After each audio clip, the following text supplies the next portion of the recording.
அன்று மோசே கண்ட மகிமை, மலையில் கண்ட மகிமை, அன்று மோசே கண்ட மகிமை, மிகமாக இறங்கினீரே, மோசையோடு பேசினீரே, மிகமாக இறங்கினீரே, மோசையோடு பேசினீரே. பேசும் என்னோடும் பேசும், இன்றே என்னோடும் பேசும், பேசும் என்னோடும் பேசும், இன்றே என்னோடும் பேசும். கர்த்தருடைய பரிசுத்த நாமத்திற்கு மகிமை உண்டாவதாக. இன்று பகல் வேளையிலே அக்கினி சோதனைகள் என்கிற தலைப்பிலே சில காரியங்களை, குறிப்பாய் 3 விஷயங்களை உங்களுக்கு நான் சொல்லும்படியாக விரும்புகிறேன். आज के इस दिन के समय में अग्नि परीक्षा के विषय में 3 बातें कहना चाहता हूँ. பலருடைய வாழ்க்கையில் பல பிரச்சனைகளின் ஊடாய் கடந்து சென்று கொண்டிருக்கின்றீர்கள். आप सभी विभिन्न परिस्थितियों में आप होकर गुजर रहे हैं. ஏசாயா 43:2 படிக்கின்றோம், நீ அக்கினியில் நடக்கும்போது வேகாதிருப்பாய், அக்கினி ஜுவாலை உன் பேரில் பற்றாது. ऐसा की पुस्तक उसका 53वां अध्याय में इसमें लिखा है इस तरह से कि तू आग में से होकर गुजरेगा और वो तुझे झुलसा ना सकेगी.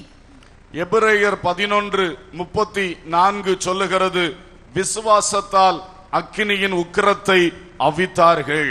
और इब्रानियों की पुस्तक उसके 11वें अध्याय में लिखा है कि विश्वास के साथ उस अग्नि को वो पार गए.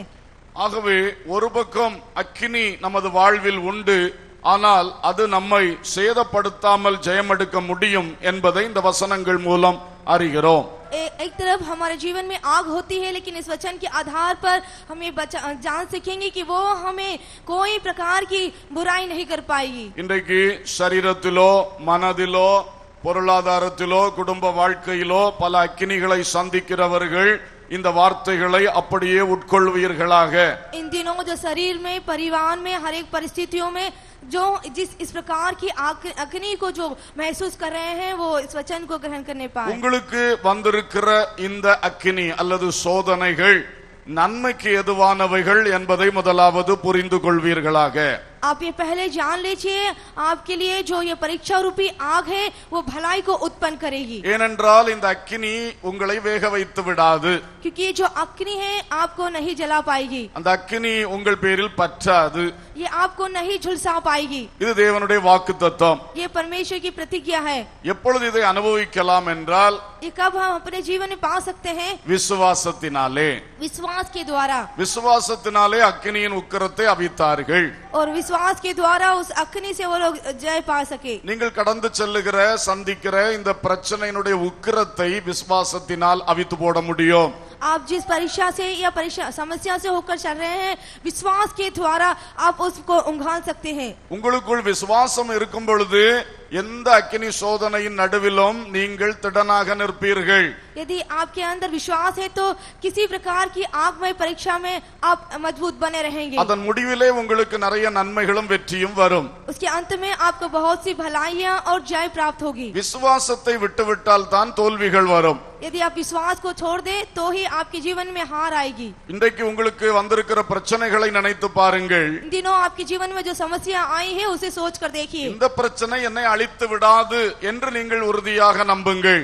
आप यह विश्वास के आज भरोसा कीजिए कि ये समस्या मुझे नहीं हरा सकेगी. ஏனென்றால் கர்த்தர் இதை எனக்கு அனுமதித்தார். क्योंकि परमेश्वर की अनुमति से ये आई है. என்னை அழிப்பதற்காக அல்ல, मुझे नाश करने के लिए नहीं. என்னிலே சில காரியங்களை செய்வதற்காகவே அவர் அனுமதித்திருக்கிறார். मुझ में से कुछ कार्य को करने के लिए उसने इसको अनुमति दी है. அந்த விசுவாசத்தினால் उस विश्वास के द्वारा இந்த பாடுகளுடைய போராட்டங்களுடைய உக்கிரத்தை நீங்கள் அவித்து போட முடியும். इस परीक्षा रूपी इस समस्या को आप उंगल सकते हैं. 3 அனுபவங்களை சொல்ல விரும்புகின்றேன். 3 अनुभवों को बोलना चाहता हूँ. ஒன்று, கர்த்தர் அனுப்புகின்ற அனுமதிக்கின்ற சில பாடுகள் புடமிடும் அக்கினியாக இருக்கின்றது.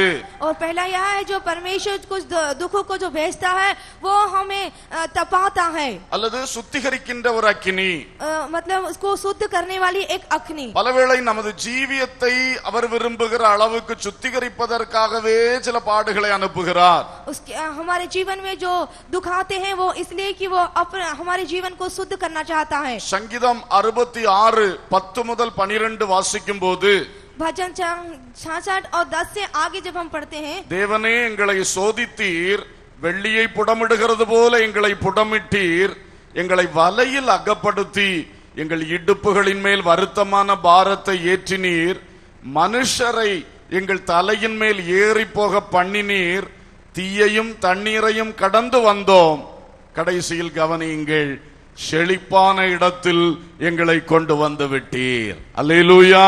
हालेलुया. இந்த அக்கினியை கடந்து வந்த பொழுது செழிப்பான இடத்தை தேவன் கொடுத்தார். ये जब आग से होकर गुजरे तो आप परमेश्वर ने एक सुख भरा स्थान प्रदान किया. ஆகவே நம்மை அவர் புடமிட்ட பிறகு நமக்கு நன்மைகளை தருகிறார். तो जब वो हमें तपाता है तो उसके बाद वो हमारे जीवन में भलाइयों को देता है. வலைகளில் அகப்பட்டு தவித்துக் கொண்டிருந்தோம், हम जाल में फंसकर झुंझला रहे थे, விடுதலை வர முடியாமல் தவித்தோம். हम ना छुटकारा पाकर फंसे हुए थे. வலையில சிக்கினவர்களை பற்றி உங்களுக்கு தெரியுமா? जो जाल में फंस जाता है, क्या आप उसको जानते हैं? இங்கிருந்து அங்கே போவார்கள், அங்கேயும் வலை இருக்கும், அங்கிருந்து இங்க வருவார்கள், வலைக்குள்ளேயே தவித்துக் கொண்டிருப்பார்கள். वो जाल में फंसकर एक दिशा से दूसरी जगह जाकर वो उसमें ही फंसे रहते हैं. இங்க விடுதலை வந்தது, அங்க விடுதலை வந்தது என்று அங்கும் இங்கும் போனால் எங்கும் வலைக்குள் தான் கிடந்தோம். इस तरह से छुटकारा आएगा या उस तरफ से, लेकिन वो घूमते ही रहते हैं. அப்படி அந்த பிரச்சனைகளுக்கு முடிவே இல்லை.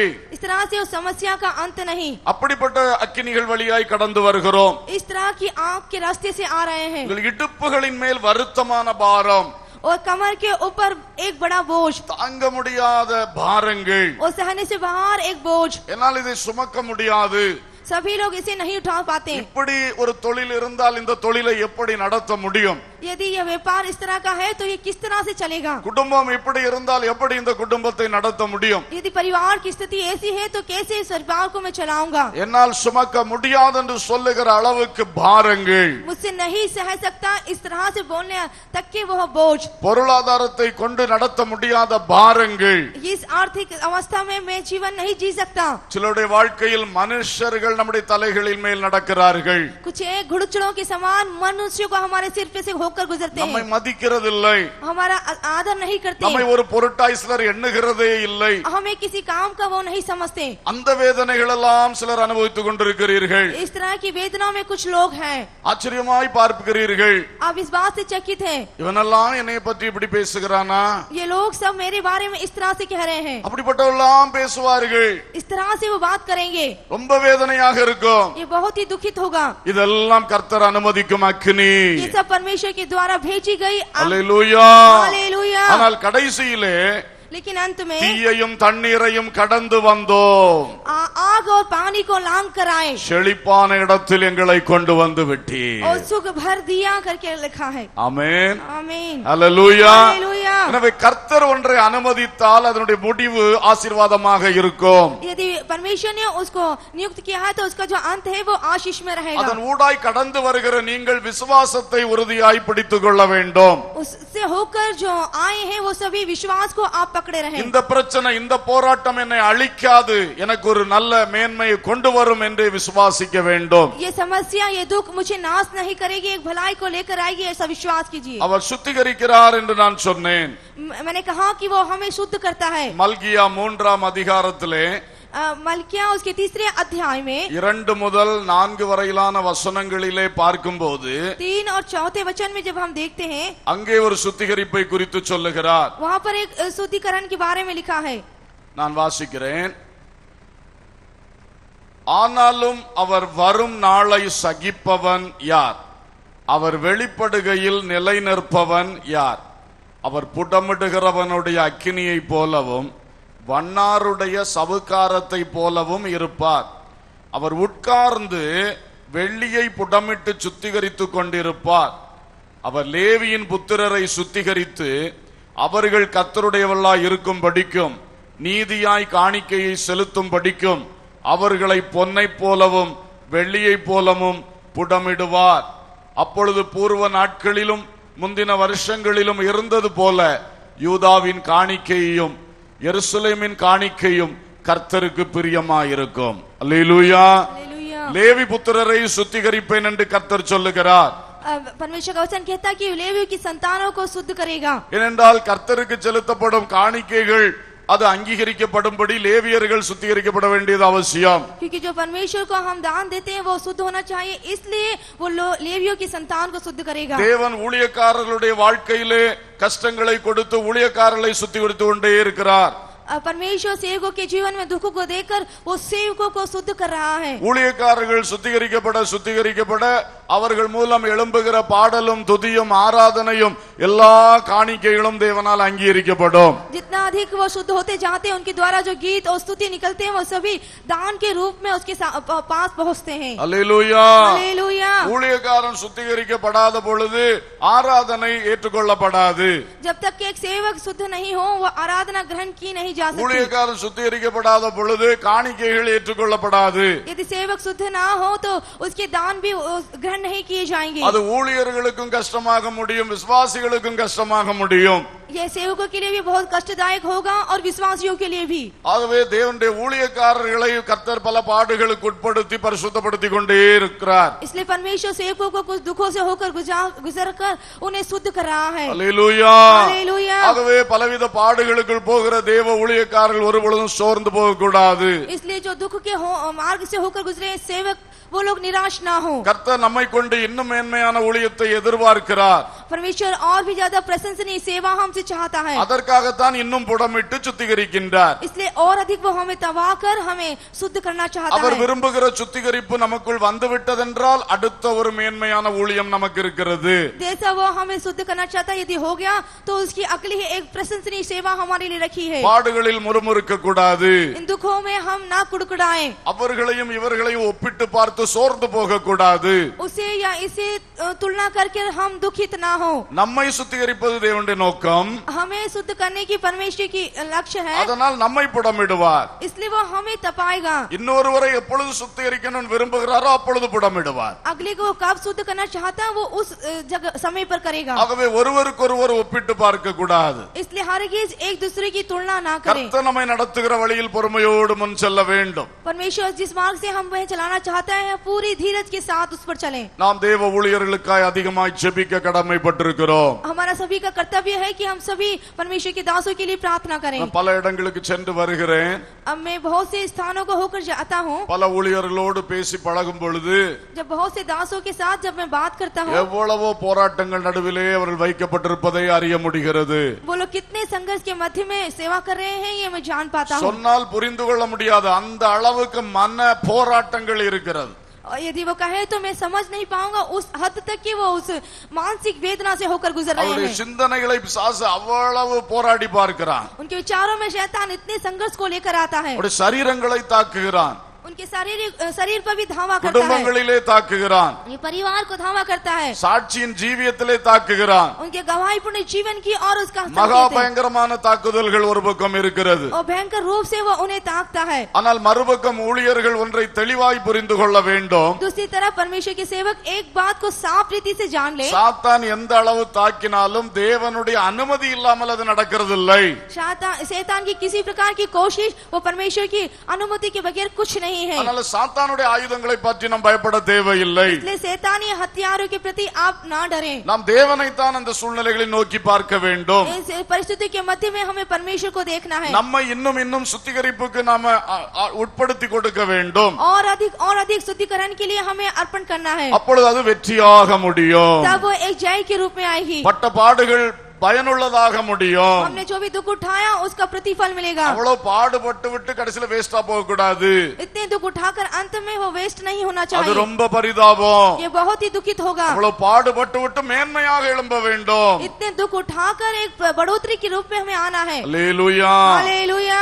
எரேமியா தீர்க்கதரிசனம் 9ஆம் அதிகாரம். यिर्मयाह भविष्यद्वक्ता की पुस्तक और 9वां अध्याय। அங்கே ஒரு சுத்திகரிப்பை குறித்து கர்த்தர் பேசுகிறார். यहाँ पर एक शुद्धिकरण के बारे में परमेश्वर कहते हैं। 9ஆம் அதிகாரம் 7ஆம் வசனம் பாருங்கள். 9वां अध्याय और उसका 7वां वचन। ஆகையால் இதோ நான் அவர்களை உருக்கி அவர்களை புடமிடுவேன் என்று சேனைகளின் கர்த்தர் சொல்லுகிறார். இங்கே கர்த்தர் உருக்கி புடமிடுவேன் சொல்றாரு. यहाँ पर लिखा है तपाकर परखूंगा लिखा है। எதற்கு என்று சொன்னால் किस लिए यदि वो कहे, மூன்றாம் வசனத்திலே சொல்லுகிறார், तीसरे वचन में कहता है, அவர்கள் பொய்யை பிரயோகிக்க தங்கள் நாவாகிய வில்லை வளைக்கிறார்கள். वो लिखा है कि अपने जीभ को वे धनुष के समान बोलते हैं. வில்லை வளைத்து அம்பை எய்கிறது போல जिस तरह वह धनुष के समान तीर को लगाते हैं, நாவை வளைத்து பொய்யை எய்கிறார்கள். वो जीवान को मोड़कर झूठ बोलते हैं. அப்படி பொய் சொல்லுகிறார்கள். इस तरह से वे झूठ बोलते हैं. அந்த பொய்யை மாற்ற வேண்டும். ये झूठ बदला जाना चाहिए. என் ஜனம் பொய் பேசுகிறதில் திளைத்து விட்டது. मेरे जो झूठ है उसमें वो झूठ बोलने में वो सक्षम हो गए हैं. தேவ பிள்ளைகள் என்று சொல்லுகிற சிலருக்கு பொய் பேசுறது, பொய் பேசுறாங்கன்னு தெரியாமலே பேசுறாங்க. परमेश्वर के लोगों को वो झूठ बोल रहे हैं, यही उनको नहीं मालूम இந்த होता. பொய்யிலிருந்து சுத்திகரிக்க விரும்புகிறார். ये झूठ में से शुद्धिकरण करना चाहता है, அதான் சொல்றாரு, உருக்கி புடமிடுவேன். इसलिए वो तपा कर परखाऊंगा कहता है. சிலர் பிரச்சனையின் வழியா நடந்து போறீங்க, कुछ एक समस्या के मध्य से होकर जा रहे हैं, உங்க பொய்ய விட்டுருங்க. आप जो झूठ बोल रहे हैं आप उसे छोड़ அதுக்கு दीजिए. தான் உங்களுக்கு இவ்வளவு பிரச்சனை வந்திருக்கு. ये झूठ बोलने के कारण ही आपके जीवन में समस्या है. பொய்யில திருந்துனா வெற்றி வந்துவிடும். आप यदि झूठ से फिर जाए तो एक जय आ जाएगी. அப்புறம் 4ஆம் வசனம் பாருங்க, और फिर चौथे वचन में लिखा है, நீங்கள் அவனவன் தன் தன் சகோதரனுக்கு எச்சரிக்கையாயிருங்கள், எந்த சகோதரனையும் நம்பாதிருங்கள். எந்த சகோதரனும் மோசம் பண்ணுகிறான், எந்த சிநேகிதனும் தூற்றி திரிகிறான். அப்ப தேவ ஜனங்களுக்குள்ள அடுத்தது என்னன்னா தூற்றி திரிகிறது. तो यहाँ पर जो परमेश्वर के लोगों में दूसरी बात पाई जाती है, वे पड़ोसी की लुतराई करते फिरते हैं. ஒருத்தனை பற்றி ஒரு குறை தெரிஞ்சா உடனே 4 பேர்கிட்ட பேசுறது. यदि एक के जीवन किसी प्रकार की गलती पाई जाए तो 4 जन लोगों के बीच में बोलता है. இயேசுவின் நற்செய்தி சொல்ல விருப்பமில்லை, परमेश्वर की सुसमाचार बोलने की चाहत नहीं. அடுத்த ஆளுகளுடைய துர்ச்செய்தியை பரப்ப ரொம்ப இஷ்டம். अगले एक व्यक्ति की गलती को बोलना बहुत ही चाहते हैं. இப்படி தேவ ஜனங்கள் சிலர் ஆகிவிட்டார்களே. इस तरह से परमेश्वर के लोग बदल गए हैं. கர்த்தர் சொல்லுகிறார், परमेश्वर कहते हैं, உன்னை பரலோகம் கொண்டு சேர்க்க வேண்டும் என்றால், यदि तुझे मुझे स्वर्ग ले जाना है, மகனே இந்த தூற்றுகிற நாவை நான் திருத்தியாக வேண்டும். हे बेटा, जो ये लुतराई करने वाली जीवान बदलना ही है. உன்னை பரலோகத்துக்கு கொண்டு போனா அங்க வந்து என்ன பற்றியும் குறை பேசிக்கிட்டு இருப்ப நீ. यदि तुझे स्वर्ग में ले जाओ तो तुम मेरे विषय में ही लुतराई करेगा. அதனால தூற்றுகிற தன்மையை திருத்துறதுக்கு உன்னை உருக்கி புடமிடுவேன்னு சொல்றார். इसलिए जो ये बुराई लुतराई करने का जो तेरा स्वभाव है वो तपाकर तुझे पकड़ना चाहता है. கஷ்டத்திலே கடந்து போகிறவர்கள் இதையும் சிந்திக்க வேண்டும். जो दुखों में से होकर गुजर रहे हैं वो इस बात को सोचे. இந்த பாடுகளோடு அந்த தூற்றி திரிகிறத நம்ம விட்டுறணும். इस दुखों के साथ जो आपके अंदर ये बुराई है आप इसे छोड़ दें. யாருடைய குறையும் இன்னொரு ஆள்கிட்ட பேசக்கூடாது தீர்மானிக்க வேண்டும். किसी प्रकार की गलती को दूसरों के पास ना बोलने का निर्णय लीजिए. குறைய சொல்லக்கூடாது.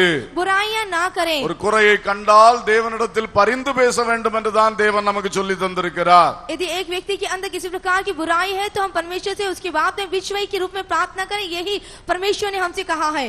இன்னும் ஒன்று சொல்லப்பட்டிருக்கிறது, 8ஆம் வசனம், 8वें वचन में लिखा है, அவர்கள் நாவு கூர்மையாக்கப்பட்ட அம்பு, அது கபடம் பேசுகிறது. और जीव कल के तीर के समान भेजने वाली है. கபடம் பேசுகிறது. जो छल की बातें करती है. அவன் தன் அயலானோடே தன் வாயினால் சமாதானமாய் பேசுகிறான். वो अपने जीव के द्वारा अपने पड़ोसी से शांति की बातें करता है. ஆனால் தன் உள்ளத்திலே அவனுக்கு பதிவிடை வைத்திருக்கிறான்.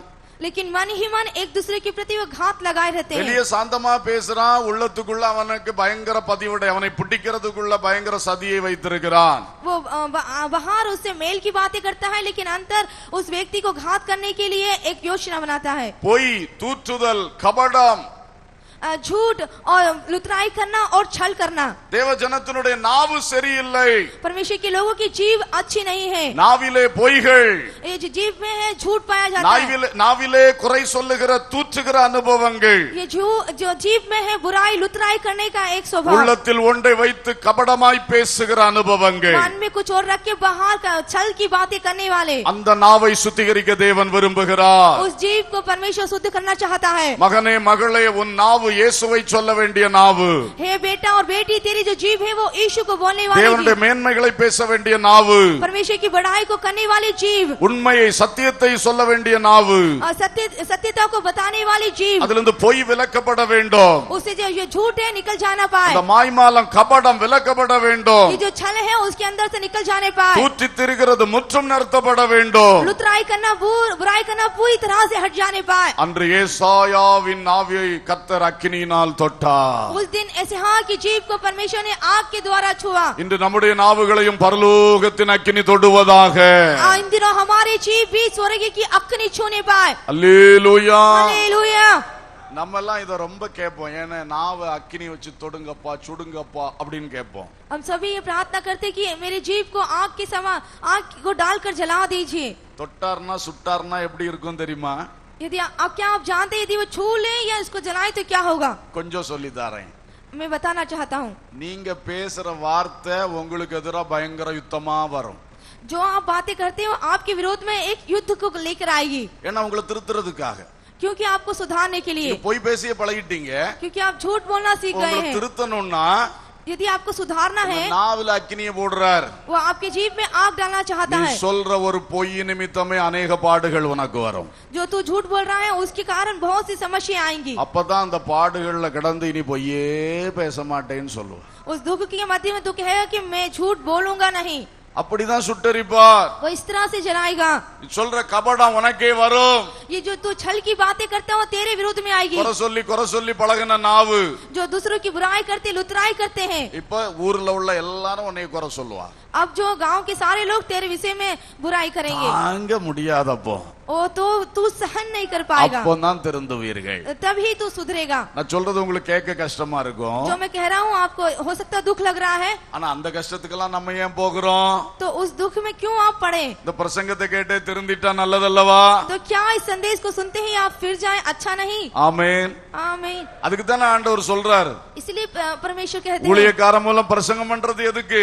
ये जो सेवकों के द्वारा संदेश देता है किस அந்த लिए? செய்தியை கேட்டு நம்ம திருந்திட்டோம்னா अनेक தீமைகளுக்கு தப்பிக்கொள்வோம். यदि उस संदेश को सुनते ही हम फिर जाएं तो बहुत सी परेशानी से हम बच जाएंगे. எப்படியும் பாடுகள் வழி கடந்து செல்லுகிறவர்கள் இதையெல்லாம் கொஞ்சம் சிந்தியுங்கள். इसलिए जो दुखों से होकर जो गुजर रहे हैं वो इस बात को सोचिए. இந்த குறைகளை சரிப்படுத்துங்கள்.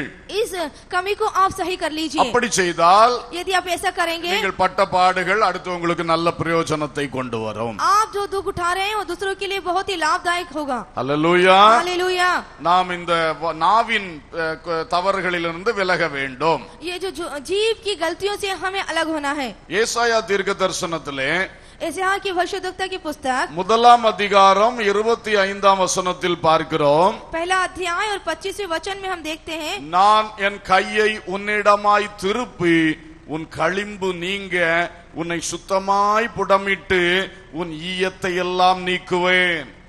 मैं तुझ पर கர்த்தர் சொல்றாரு यहाँ உனக்கு पर- ரொம்ப களிம்பு இருக்குது. यहाँ पर यहोवा कहता है कि तेरे अंदर बहुत सी मेल पाया जाता है. இதையெல்லாம் நான் நீக்கி போடுவேன். इसे सभी मैं दूर करूंगा. அதற்காக உன்னை புடமிடுவேன். इसलिए मैं तुझे भस्म करूंगा. அல்லேலூயா. हालेलुया. உன்னை சுத்தமா நான் மாற்ற விரும்புறேன். मैं तुझे शुद्ध करना चाहता हूँ இன்னும் உன்னை பரிசுத்தமாக்க விரும்புகிறேன். और भी अधिक पवित्र करना चाहता हूँ. களிம்பெல்லாம் மாற்றும்படி உன்னை நான் புடமிடுவேன். तेरे अंदर का जो मेल है पूरी तरह से दूर करने के लिए तुझे भस्म करूंगा. 21 22 வசனங்கள் 21 और 22 वचनों में அந்த பட்டணத்தை குறித்து சொல்லுகிறார். उस नगर के बारे में वो कहता है உண்மையுள்ள நகரம் வேசியாய் போயிற்று.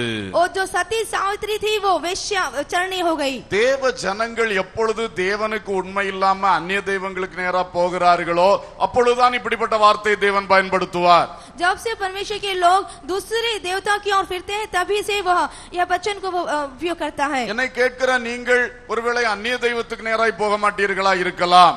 मुझे जो सुन रहे हैं आप लोग हो सकता है आप दूसरों भगवान को ढूंढ कर नहीं गए. ஆனால் தேவனுக்கு உண்மையா இல்லாதபடி உலக சிநேகத்துக்குள் போனால் அதுவும் இப்படிப்பட்ட குற்றம்தான்.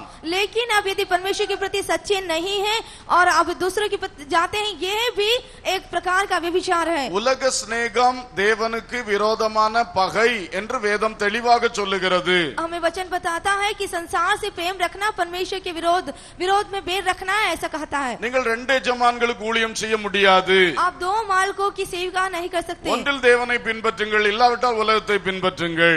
एक तो यदि आप परमेश्वर के पीछे चले नहीं तो संसार के. இன்றைக்கு अनेक தேவ பிள்ளைகளுக்கு வருகிற தோல்வி இயேசுவும் வேண்டும் உலகம் வேண்டும் என்று சொல்லுகிறார்கள். आज प्रभु के लोगों की हार का कारण है वो यीशु भी चाहिए और संसार भी चाहिए ऐसा कहते हैं. இப்படி ரெண்டு நாயகர்களோடு இருக்க முடியாதல்லவா?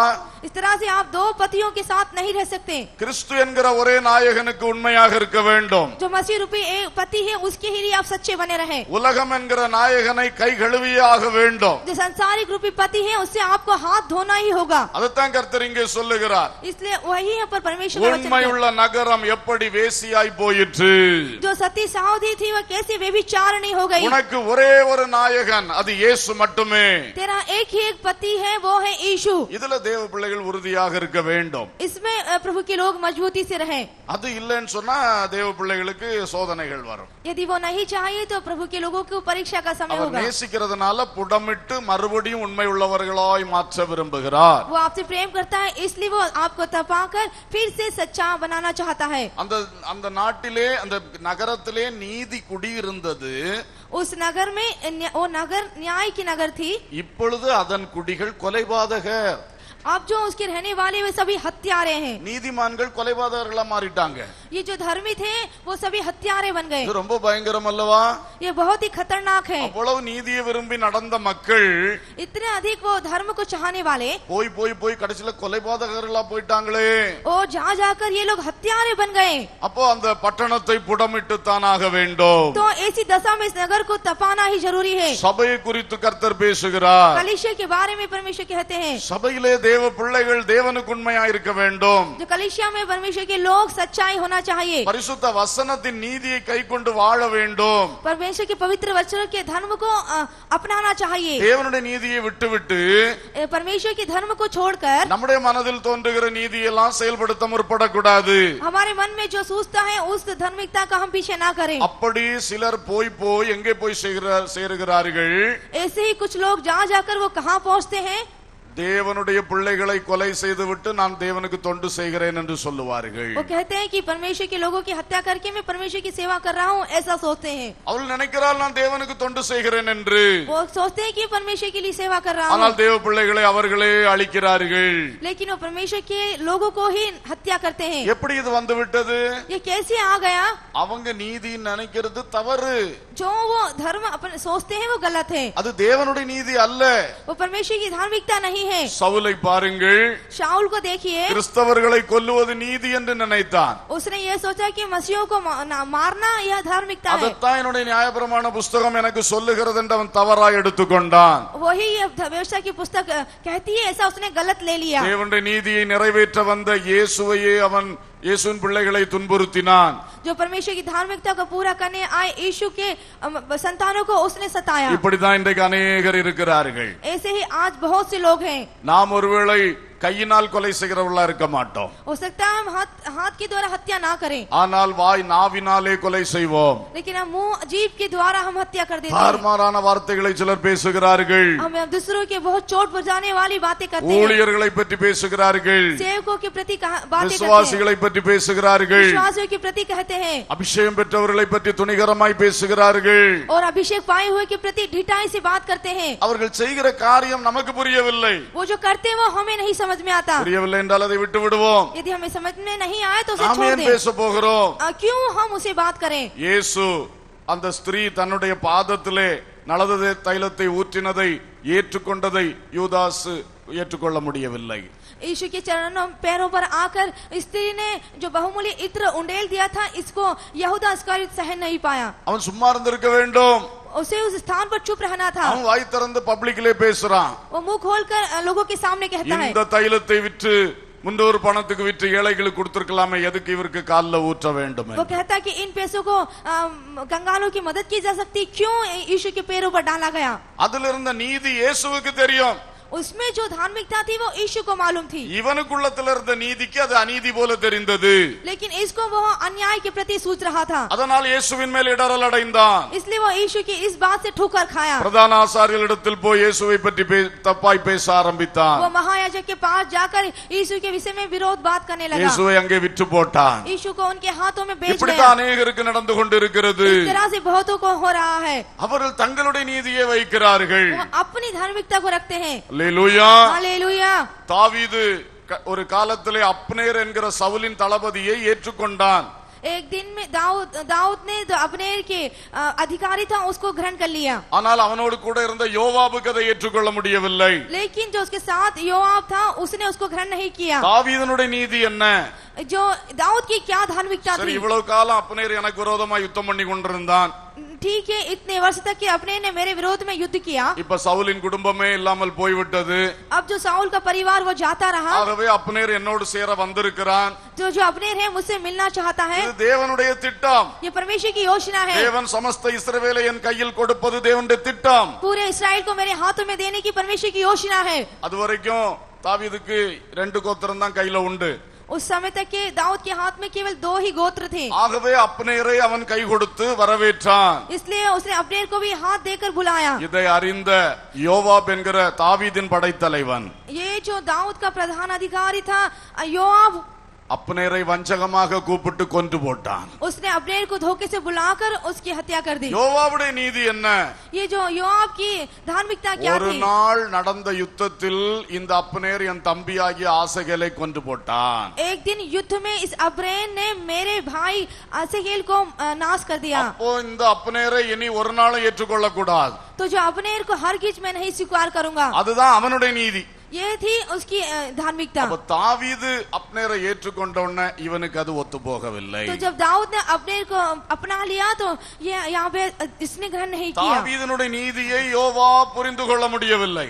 जो दाऊद की धार्मिकता थी योआब समझ नहीं पाया. அப்படியே யோவாப் தாவீதை விட்டு விலகி விலகி கடைசியிலே பலிபீடத்திலே தாவீதின் குமாரன் சாலமோனால் கொல்லப்பட்டான். इस तरह से वो दाऊद से जुदा अलग हट हट के अंत में वेदी के पास जाकर सुलेमान के द्वारा उसको मारा गया. அதனால நமக்கு தெரிந்ததுதான் நீதி என்று நம்ம நினைக்க கூடாது. इसलिए जो हम जानते हैं धार्मिकता वो ही धार्मिक है ऐसा ना समझे. தேவனுடைய நீதியை புரிந்து கொள்ள பழக வேண்டும். परमेश्वर की जो धार्मिकता है उसे समझने की सीखें. ஆகவே நாம் அபிஷேகம் பெற்றவர்களை நம்முடைய நீதியின்படி நாம பார்க்க கூடாது. इसलिए जो अभिषेक प्राप्त किए हुए हमारी धार्मिकता के अनुसार उन्हें ना देखें. தேவனுடைய நீதியின்படி பார்க்க பழக வேண்டும். परमेश्वर की जो धार्मिकता है उसके अनुसार हम देखें. அல்லேலூயா. हालेलुया. இப்படித்தான் நீதிமான்கள் கொலைகாரர்களாய் மாறி போகிறது. इसी तरह से धर्मी लोग हत्यारे हो जाते हैं. வெள்ளி களிம்பாய் மாறிவிட்டது. जो चांदी है वो धातु बन गया. திராட்சரசம் தண்ணீர் கலப்பாய் மாறிவிட்டது. ये जो दाख मधु है वो पानी में मिल गया. இதெல்லாம் எதை காட்டுகிறது? ये सब क्या बताता है? இன்றைக்கு ரட்சிப்பு என்பது தெளிவான ரட்சிப்பாக இல்லை. इन दिनों जो उद्धार है वो साफ उद्धार नहीं. அபிஷேகமாக இல்லை. जो अभिषेक है वो अभिषेक ही नहीं रहा. எல்லாம் ஒரு மங்கின அனுபவம். सभी एक धुंधले अनुभव. சபை ஒரு குறைபாடான அனுபவத்துக்குள் போய் கொண்டிருக்கிறது. जो कलीसिया है वो कमी घटी के अनुभव से होकर जा रही है. கர்த்தர் சபையிலே பல போராட்டங்களை கொடுத்து சபையை புடமிட்டு சுத்திகரித்துக் கொண்டிருக்கிறார். परमेश्वर कलीसिया में बहुत से दुखों को भेजकर उसे तपाकर परखना चाहता है. ஏன் கர்த்தருடைய சபையிலே அதிக போராட்டங்கள்? क्यों कलीसिया के प्रति बहुत ही सताव? புடமிட்டு சுத்திகரிக்கிறார். क्योंकि वो तपाकर उसे परखना चाहता है. எந்த சபை அந்த சுத்திகரிப்புக்கு தன்னை அர்ப்பணிக்கின்றதோ जो कलीसिया उस शुद्धिकरण के लिए अर्पण करती है அது மகிமை உள்ளதாக எழும்பும். वो महिमा रूप से उठेगी. வல்லமை உள்ளதாக எழும்பும். वो सामर्थ्य रूप से उठेगी. அல்லேலூயா. हालेलुया. ஆகவே தேவ பிள்ளைகளுக்கு உபத்திரம் வரும் பொழுது பிற்பாடு மகிமை உண்டாகும். इसलिए प्रभु के लोगों को जब दुख आएंगे सताव आएंगे उसके बाद महिमा आएगी. அல்லேலூயா. हालेलुया. இப்படி நிறைய காரியங்களை பைபிள்ல இருந்து நான் உங்களுக்கு சொல்லிக் கொண்டே வரலாம். ऐसे बहुत से कार्यों को बाइबल में से मैं बता सकता हूँ. இதெல்லாம் என்ன சொல்லுகிறது? ये सब क्या कहती है? நம்மை அக்கினியினால் புடமிட்டு தேவன் சுத்திகரிக்கின்றார். हमें आग के द्वार तबाकर वो हमें शुद्ध करना चाहता है. உங்க வாழ்க்கையில வருகிற பிரச்சனையை இந்த கண்ணோட்டத்தோட பாருங்கள். आपके जीवन में जो भी समस्या आती है इस नजरिए से आप उसे देखिए. ஆண்டவரே என்னிடத்தில் என்ன குறை இருக்கிறது? हे प्रभु मेरे पास क्या घमंडी है? ஏன் இந்த பிரச்சனை எனக்கு நீங்க அனுமதிச்சீங்க? क्यों इस समस्या को आपने अनुमति दी? அந்த கண்ணோட்டத்துல ஒவ்வொருவரும் பார்க்க வேண்டும். उस नजरिए से हमें हर एक को देखना है. தேவன் அதை நமக்கு உணர்த்துவார். परमेश्वर हमें वो बताएगा. வசனங்கள் மூலம் கேட்கிற பிரசங்கத்தின் மூலம் உணர்த்தி தருவார். वचन के द्वारा जो हम संदेश सुनते हैं उसके द्वारा वो हमें बताएगा. அப்பொழுது உண்மையாய் மனஸ்தாபப்பட்டு அந்த குறைகள்ல இருந்து திருந்த வேண்டும், மன்னிப்பு கேட்க வேண்டும். तो उस समय पूरी सच्चाई के साथ हमें उस गलती से पश्चाताप करके फिरना चाहिए। அப்படி சுத்திகரிக்கப்பட்டால் அந்த பாடுகளினாலே பிற்பாடு பிரயோஜனம் உண்டாகும். यदि इस तरह से हम शुद्ध होंगे तो उसके बाद उसमें से हमें फल प्रदान होगा। இரண்டாவதாக அக்கினியை எதற்காக அனுப்புகிறார்? दूसरा वो आग क्यों भेजता है? சோதிக்கும்படிக்கு. वो हमें हमारी परीक्षा करना चाहता है। சோதிக்கும் அக்கினி. ये परीक्षा करने वाली आग। ரெண்டு அனுபவத்தை சொல்லுகிறேன். दो अनुभव कहना चाहता हूँ। 1 பேதுரு 1:7 சொல்லுகிறது, पहला पत्रस 1:7 कहता है, பொன்னை பார்க்கிலும் விலையேறப்பெற்றதாயிருக்கிற உங்கள் விசுவாசம் சோதிக்கப்பட்டு இயேசு கிறிஸ்து வெளிப்படும் போது உங்களுக்கு புகழ்ச்சியும் கனமும் மகிமையும் உண்டாக காணப்படும். இங்கே விசுவாசம் சோதிக்கப்படும் என்று சொல்லுகிறார். यहाँ पर जो हमारा विश्वास है उसकी परीक्षा की जाएगी। ஃபயர் டெஸ்ட் ஃபார் ஃபெய்த், விசுவாசத்துக்கு ஒரு அக்கினி பரீட்சை. विश्वास की एक आगमय परीक्षा। இது நான் சொல்வேன்னா இது ஒரு ரிலையபிலிட்டி டெஸ்ட். நீ உறுதியா இருப்பியா இல்லையா என்று பார்க்கிறதுக்குள்ள ஒரு பரீட்சையா இருக்கிறது. इस समय आप मजबूत रहेंगे या नहीं, इस बात की जांच करने के लिए यह परीक्षा की जाती है। யோபு பக்தன் கர்த்தர் பட்சத்தில் நிற்பாரா இல்லையா என்றுதான் அவருக்கு இவ்வளவு கொடிய பிரச்சனைகள் அனுமதிக்கப்பட்டன. अय्यूब भक्त जो था वो परमेश्वर के पक्ष में खड़ा होगा या नहीं होगा, यह जांचने के लिए उसके जीवन में इतनी परेशानियां आई। பாடுகளில் யோபுவை அழித்து போடுவது தேவனுடைய தீர்மானம் அல்ல. उस परीक्षा के मध्य योबू को नाश करने की परमेश्वर की योजना नहीं। அவ்வளவு பிரச்சனையும் வந்ததுக்கு ஒரே காரணம் சோதிப்பதற்கு தான். इतनी सारी समस्या आई, उसका कारण यहाँ था उसे परीक्षा करना। அவர் அதை ஜெயித்தார். उसने उसमें जय प्राप्त की। 3 எபிரேய வாலிபர்கள், 3 इब्री जवान நேபுகாத்நேச்சாருடைய அக்கினி சூளைக்குள் போக வேண்டியதா இருந்தது.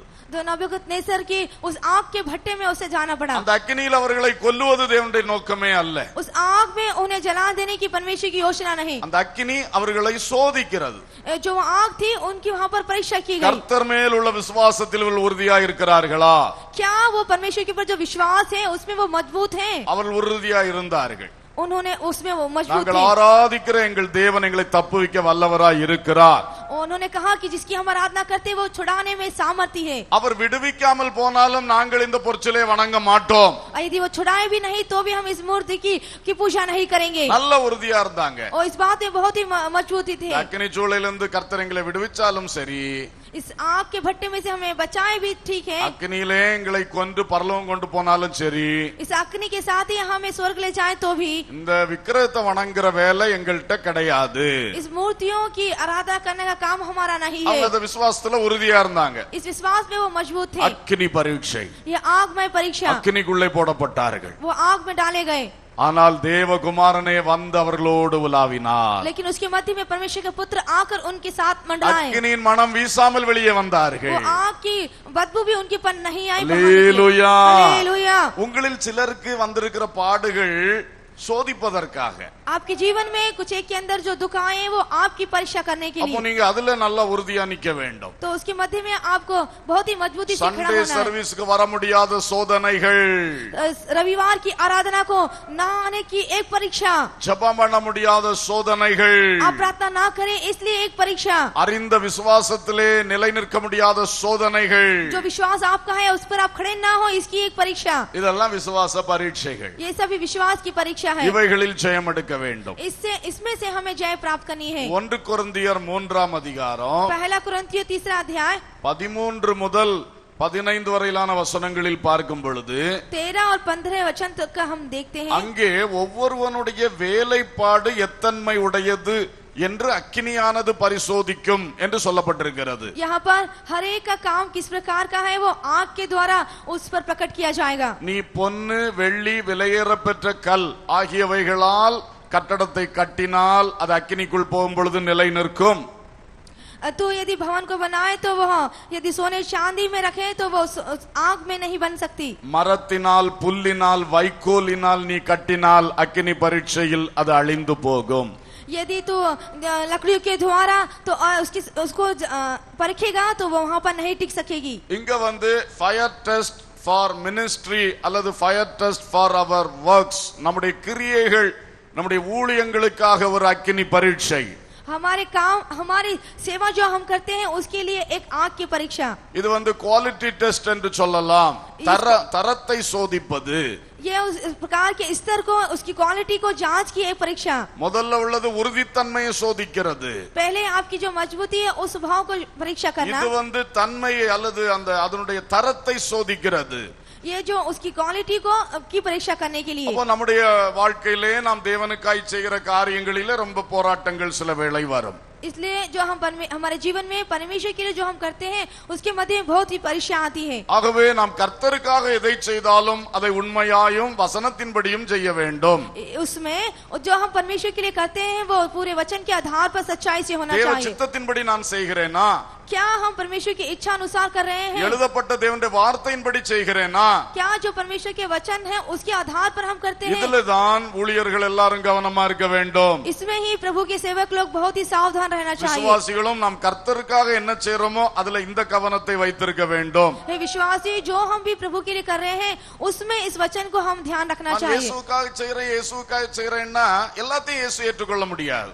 मैं सब यीशु के लिए कर रहा हूँ, यीशु के लिए कर रहा हूँ, सब कुछ यीशु ग्रहण नहीं कर सकता। இயேசு சொன்னார், சிலர் என்னை வந்து இயேசுவே உங்க பேர்ல நாங்க பிசாசு துரத்தணும், உங்க பேர்ல வியாதி குணமாக்கணும், உங்க பேர்ல தீர்க்க தரிசனம் சொன்னோம் அப்படின்னு சொல்லுவார்கள். कुछ एक लोग आकर कहेंगे, हे यीशु तेरे नाम से हमने दुष्ट आत्माओं को निकाला, हे यीशु तेरे नाम से आकर हमने बीमारियों को चंगा किया, तेरे नाम से हमने भविष्यवाणी की।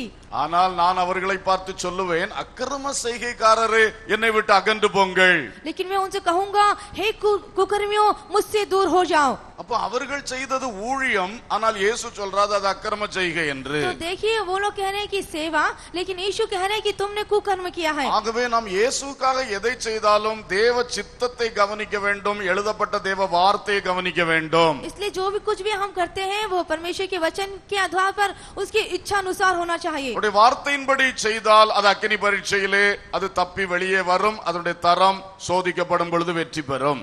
जो यदि हम उसके वचन अनुसार करेंगे तो जो उसकी मजबूती उस आग की परीक्षा में बनी रहेगी। மணலின் மேல் கட்டின வீட்டை போல ஆகிவிடக் கூடாது, கன்மலையின் மேல் கட்டின வீட்டை போல நம்முடைய கிரியைகள் இருக்க வேண்டும்। रेत के समान बनाए हुए भवन के समान नहीं, बल्कि चट्टान पर बनाए हुए उस भवन के समान हमारा होना चाहिए। Hallelujah, hallelujah. சுத்திகரிக்கும் அக்கினியை குறித்து நாம் தியானித்தோம்। इस शुद्ध करने वाली आग के प्रति हमने ध्यान दिया। நம்மை சோதிக்கிற அக்கினியை குறித்தும் நாம் தியானித்தோம்। हमें जो परीक्षा करती है उस आग के प्रति हमने ध्यान किया। எனவே உங்களுக்கு இன்றைக்கு வந்திருக்கிற பிரச்சனை இது ரெண்டில் எது என்பதை நீங்கள் கவனியுங்கள்। तो जो आपको जो समस्या आई है दोनों में से कौन सी है आप ध्यान कीजिए। அதில் எவ்வண்ணம் ஜெயம் எடுக்க வேண்டும் என்பதை பார்த்து அந்த வழியில் ஜெயம் எடுக்க வேண்டும்। आप इसमें से किस तरह से जय प्राप्त कर सकते हैं, आप उसमें से जय प्राप्त करें। கடைசியாக अंत में தேவனை நம்மில் மகிமைப்படுத்தும் அக்கினி நமக்கு வருகிறது। परमेश्वर हम में महिमा पाए यह आग हम पर आती है। 1 பேதுரு 4 இதை குறித்து எழுதி இருக்கிறது। पहला पत्रस 4 अध्याय में इसके बारे में लिखा हुआ है। 12 முதல் 16 வரையிலான வசனங்கள் 12 से लेकर 16वां वचन तक है। இங்கே சொல்லப்பட்டிருக்கிறது, यहाँ पर लिखा है, உங்களை சோதிக்கும்படி உங்கள் நடுவில் பற்றி எரிகிற அக்கினியை குறித்து ஏதோ புதுமை என்று திகைக்க வேண்டாம்। तुम्हारे दुख में जो दुख रूपी अग्नि तुम्हारे मध्य में है, ये कोई अनोखी बात ही है, आप ना सोचें। இது என்ன விதமான அக்கினி என்றால், यह किस प्रकार की अग्नि है? கிறிஸ்துவின் நிமித்தம் உனக்கு வருகிற நிந்தை, मसीह के कारण तेरे पर जो दुख आ रहे हैं உனக்கு வருகிற பாடுகள், और मुसीबतें, ஆனால் இதிலே நீ சந்தோஷப்பட்டு களிகூரு। इसके अंदर तू आनंदित हो। ஏனென்றால் தேவனுடைய ஆவியாகிய மகிமையுள்ள ஆவியானவர் உங்கள் மேல் தங்கி இருக்கிறார்। क्योंकि जो परमेश्वर की महिमा रूपी पवित्र आत्मा है वो तुम पर ठहरा है। அவர்களாலே தூஷிக்கப்படுகிறார், உங்களாலே மகிமைப்படுகிறார்। उनके द्वारा निंदित होते हैं लेकिन तुम्हारे द्वारा महिमा पाते हैं। இது எப்படிப்பட்ட அக்கினி பாருங்கள்। देखिए ये किस प्रकार की आग है। இயேசு கிறிஸ்துவின் பிள்ளையா இருக்கிறதுனால் வரக்கூடிய சோதனைகள்। हम यीशु मसीह की संतान है, इसके कारण हमारे நீங்க जीवन में परीक्षा। சர்ச்சுக்கு வரும்போது உங்களை கேவலமா பேசுறாங்க, आप चर्च को आते हैं इसके लिए आपकी निंदा करते हैं। ஆபீஸ்ல உங்களை பரியாசம் பண்றாங்க, आप जिस ऑफिस में काम करते हैं आपके मजाक करते हैं। நீங்க லஞ்சம் வாங்குறதுக்கு உடன் போகலன்னா உங்களை வித்தியாசமா பேசுவாங்க। यदि आप घूस ना ले तो आपके विरोध में दूसरी बात करते हैं। நீங்க தேவனுக்கு பயந்து அவங்களுடைய பொல்லாத காரியங்களுக்கு உடனாளி ஆகாம இருந்தா உங்களை ரொம்ப டார்ச்சர் பண்ணுவாங்க। आप परमेश्वर से डरकर उनके साथ ना मिले तो आपको वो बहुत ही दुख देते हैं। இப்படியெல்லாம் வரக்கூடிய நிறைய பாடுகள் இருக்கின்றன। इस तरह से बहुत से दुख आते हैं। கர்த்தருடைய வசனம் சொல்லுகிறது, परमेश्वर का वचन कहता है, இந்த மாதிரி பாடுகள் வந்தால் इस प्रकार के यदि दुख आए, அவர்கள் உன்னையும் நீ பின்பற்றுகிற தேவனையும் அவருடைய சத்தியத்தையும் கேவலப்படுத்தி பேசுகிறார்கள். वो लोग तुझ पर और तुझ पर जो तू पीछे चल रहा है उस परमेश्वर के विरुद्ध में निंदा करते हैं. உன்னை ஆட்கொண்ட தெய்வத்தை அவர்கள் தூஷிக்கிறார்கள். जो तेरे पर अधिकार करता है उस परमेश्वर की वो बुराई करते हैं. அவர்கள் தூஷித்துக் கொண்டே இருக்கும் பொழுதே जब वो तेरी निंदा करते हैं, அந்த தேவன் உன்னிலே மகிமைப்பட்டு उस கொண்டிருக்கிறார். अवस्था में वो परमेश्वर तुझ में महिमा पाता हालेलुया. है. हालेलुया. அப்போ நீங்க இந்த மாதிரி நிந்தை பாடுகள் வரும்போது तो आप इस प्रकार की जब निंदाएं और दुख आते हैं, உங்களுக்குள்ளே இருக்கிற ஆவியானவரை அவர்கள் தூஷிக்கிறார்கள் என்பதை அறிய வேண்டும். तो आप ये जान ले कि आपके अंदर जो पवित्र आत्मा है वो उन्हें निंदा कर रहे हैं. நீங்க அந்த தூஷணத்தை எல்லாம் பொறுமையோடு சகித்தால் உங்களுக்குள்ளே இருக்கிற ஆவியானவர் மகிமைப்படுவார். यदि उस निंदा को आप पूरी शांति धीरज के साथ सहन कर ले तो महिमा उस पवित्र आत्मा को मिलेगी. அவங்க தேவனை தூஷிக்கிறாங்க, वो लोग परमेश्वर की निंदा करते हैं. நீங்களும் மாறி வாய்க்கு வாய் பேசுனீங்கன்னா यदि उसके विरोध में आप मिजोरी करने लगे, உங்களுக்குள்ள இருக்கிற ஆவியானவர் ரொம்ப துக்கப்படுவார். आपके अंदर जो पवित्र आत्मा है वो बहुत ही दुखित होगा. சரி, அவன் ஒரு பக்கம் தூஷிக்கிறான்.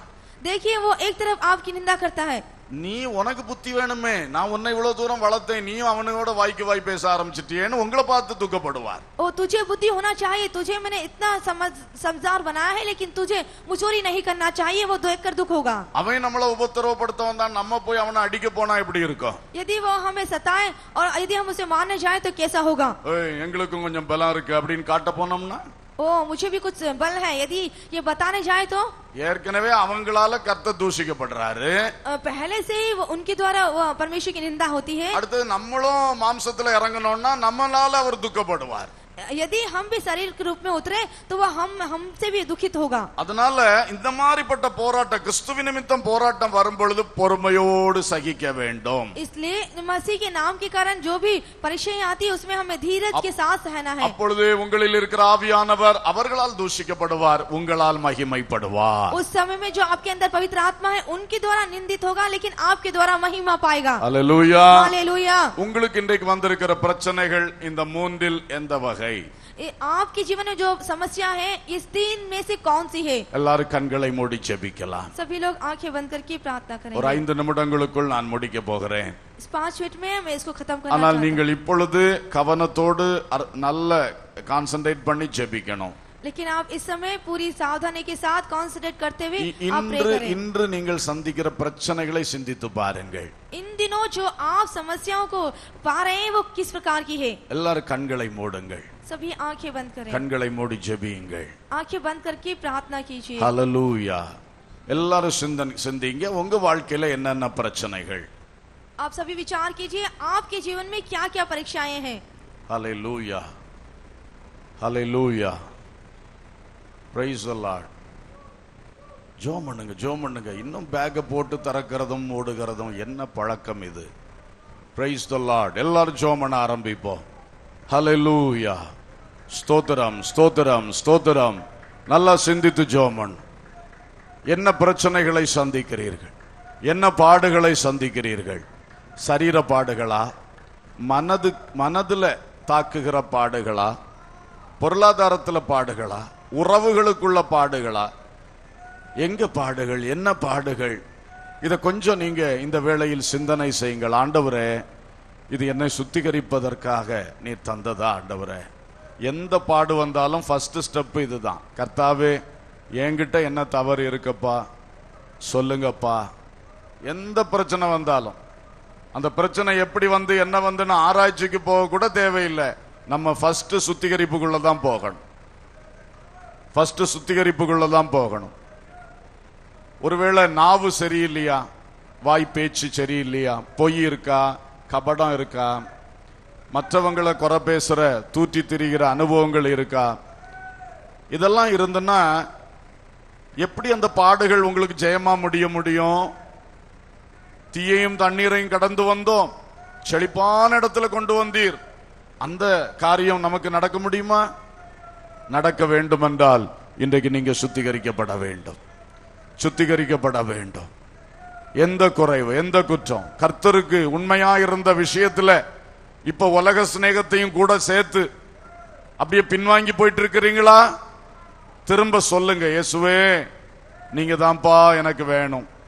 சிலுவை என் முன்னே உலகம் என் பின்னே. அந்த பிரதிஷ்டையோட தானே நீங்க கிறிஸ்துவுக்குள்ள வந்தீங்க. இப்ப வர வர உலகம் இன்னைக்கு ஆரம்பிச்சுட்டு பாத்தீங்களா? கிறிஸ்துவின் காரியங்கள் அவ்வளவு சந்தோஷமா இல்ல பாத்தீங்களா? அதான் ஒருவித பின்மாற்றம்.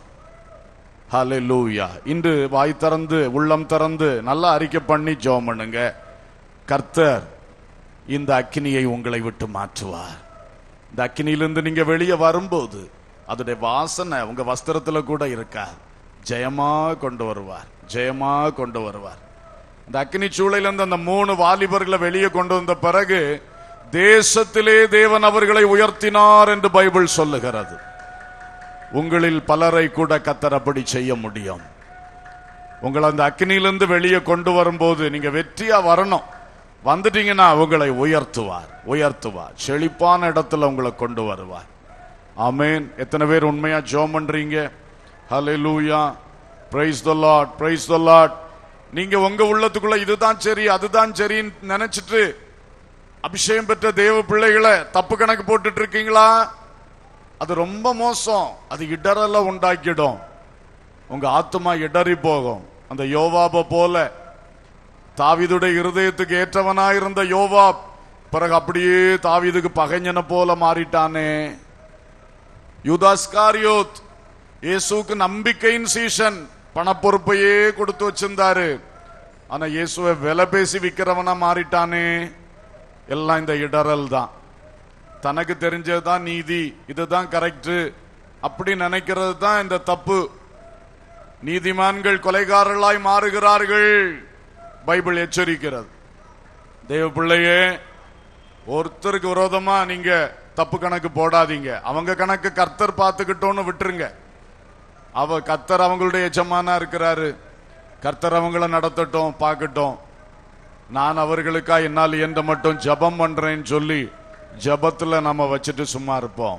ஹல்லேலூயா, ஹல்லேலூயா. ஸ்தோத்திரம், ஸ்தோத்திரம், ஸ்தோத்திரம். Price the Lord, praise the Lord. சோதிக்கும் அக்கினி, சோதிக்கும் அக்கினி. விசுவாசத்தில் உறுதியாயிருங்க. ரொம்ப போட்டு அலக்கழிக்கும். சோதிக்கும் அக்கினி உங்களை கஷ்டப்படுத்த வேண்டும் என்பது அதோடைய நோக்கம் அல்ல.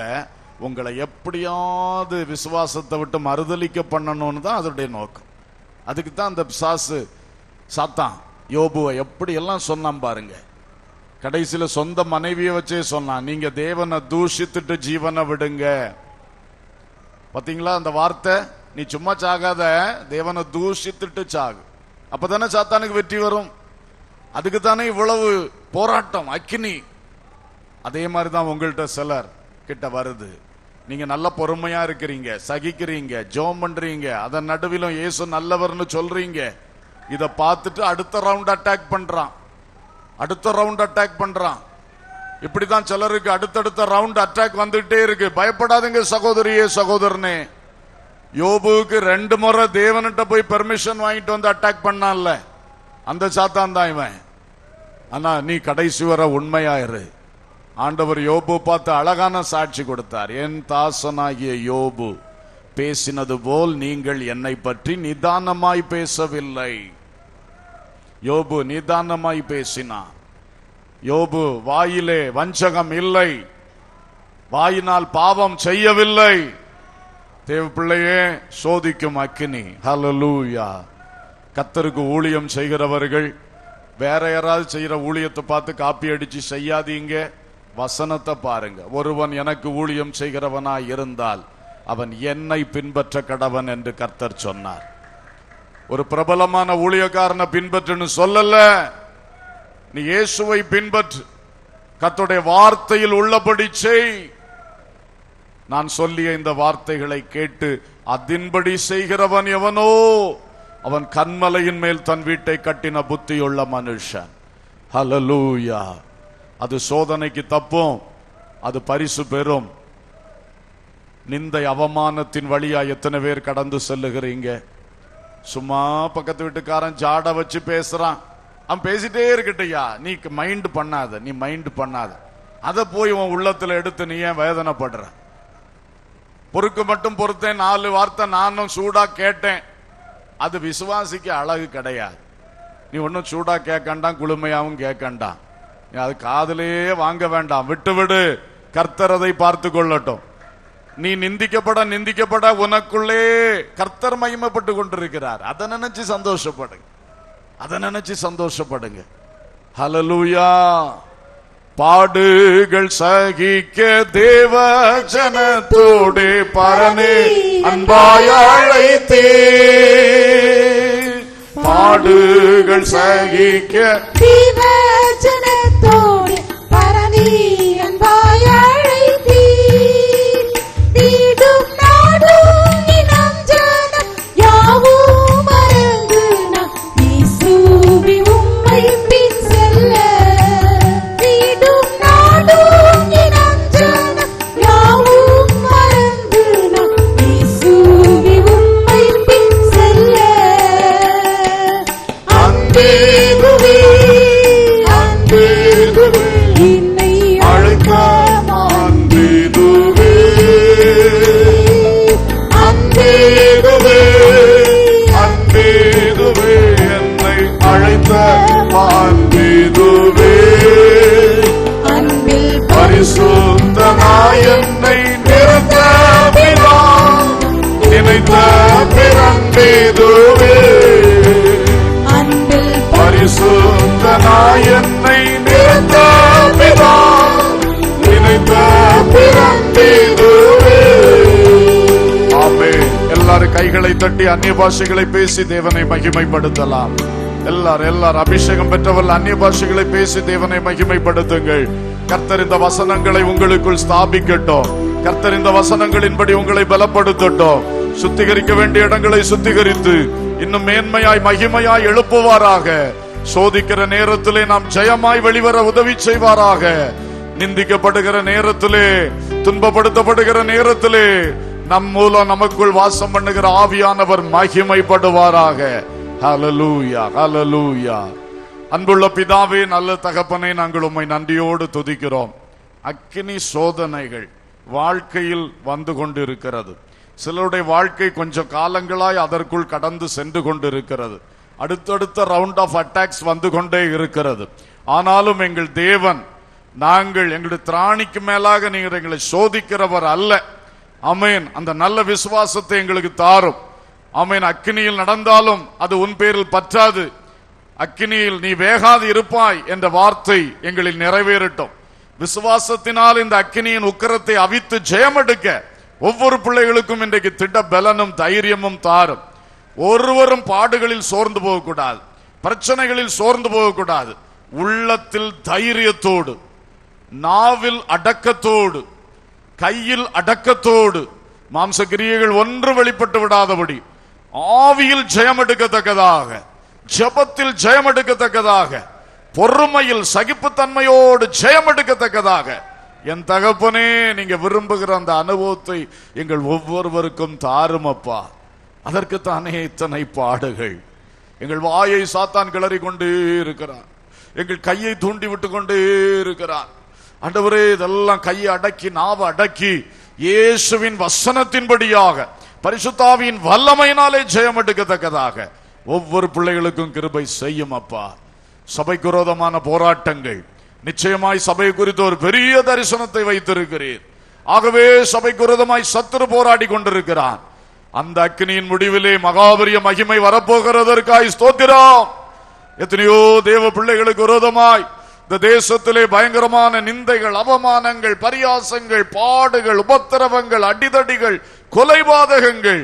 ஆனால் இவைகளின் நடுவிலே என் ஆண்டவருடைய ஒரு பெரிய தீர்மானம் இருக்கிறதற்காய் நன்றி. என் கர்த்தருடைய கரம் இந்த தேசத்தின் மேல் நீட்டப்பட்டிருக்கிறதற்காய் நன்றி. நீங்க செய்ய நினைத்தது ஒருபோதும் தடைபடுவது இல்லை. 7 மடங்கு சூடாக்கப்பட்ட அக்கினியும் தெரிந்து கொள்ளப்பட்ட தேவ தாசர்களை தொடுவதில்லை, தொடுவதில்லை. அக்கினியின் மனம் வீசாமல் வெளியே கொண்டு வந்து உயர்த்த போகிறீர், மகிமைப்படுத்த போகிறீர். இந்த தேசத்தை வசமாய் திருப்ப போகிறீர். அதற்காக ஸ்தோத்திரம் அப்பா, ஸ்தோத்திரம் அப்பா. கர்த்தர் பெரிய காரியங்களை செய்யும். ஒவ்வொருவரோடும் இந்த வார்த்தைகளை கொண்டு தொடர்ந்து இடைப்பட்டு பலப்படுத்தும், திடப்படுத்தும், ஜெயம் சிறக்க பண்ணும். சகல துதியும் கனமும் மகிமையும் உமக்கே செலுத்துகிறோம். இயேசுவின் நாமத்தில் கேட்கிறோம் ஜீவனுள்ள பிதாவே, ஆமென்.